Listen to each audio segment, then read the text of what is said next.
స్కందషష్ఠి సందర్భంగా శ్రీ సుబ్రహ్మణ్య షోడశనామ స్తోత్రం. అసి శ్రీ సుబ్రహ్మణ్య షోడశనామ స్తోత్ర మహామంత్రస్య అగస్త్యో భగవాన్ ఋషి అనుష్టుప్ ఛంద శ్రీ సుబ్రహ్మణ్యో దేవత మమేష్ట సిద్ధ్యర్థే జపే వినియోగ. ధ్యానం. షడ్వక్త్రం శిఖివాహనం త్రినయనం చిత్రాంబరాలంకృతం శక్తిం వజ్రమసిం త్రిశూలమభయం ఖేటం ధనుశ్చక్రకం పాశం కుక్కుటమంకుశంచ వరదం హస్తై దదానం సదా.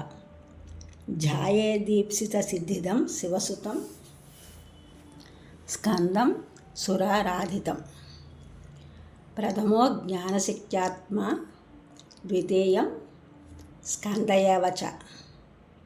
అగ్నిగర్భస్తృతీయస్తు బాహులేయశ్చతుర్దకః. గాంగేయః పంచమః ప్రోక్తః షష్ఠ శరవణోద్భవః. సప్తమః కార్తికేయశ్చ కుమారశ్చాష్టమస్తథా. నవమః షణ్ముఖః ప్రోక్తః తారకారి స్మృతో దశ. ఏకాదశశ్చ సేనానీః గుహో ద్వాదశయేవ చ. త్రయోదశో బ్రహ్మచారి శివతేజశ్చతుర్దశః. క్రౌంచధారీ పంచదశః. షోడశ శిఖివాహనః.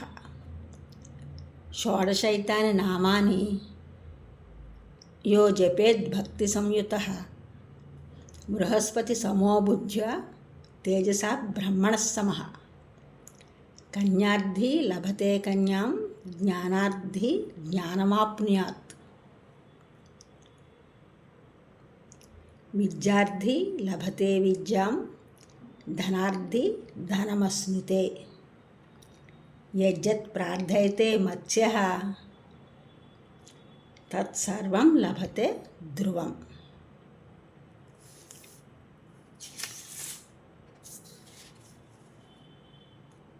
సుబ్రహ్మణ్యుడే స్కందుడు, బుద్ధి ప్రదాత.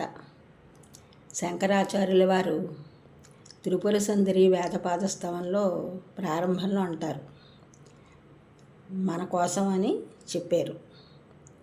నా బుద్ధి కొంచెం కూడా ప్రయోజనం లేని విషయాలపై వెళ్తుంది, అలా వెళ్ళకుండా సుబ్రహ్మణ్య దేవుడా నన్ను రక్షించు అని శంకరాచార్యుల వారు మన కోసం ప్రార్థించారు.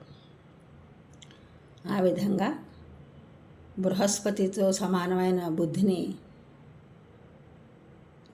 బ్రహ్మతో సమానమైన తేజస్సుని మనకి కలిగిస్తాడు స్కందుడు. ఈ ఛానల్ చూసిన వారందరూ కూడా సబ్స్క్రైబ్ చేయండి, షేర్ చేయండి, లైక్ చేయండి, కామెంట్ చేయండి. సబ్స్క్రైబ్ చేసిన వారందరికీ కూడా కృతజ్ఞతలు. షేర్ చేసిన వారు, లైక్ చేసిన వారు, కామెంట్ చేసిన వారందరికీ కూడా ధన్యవాదములు.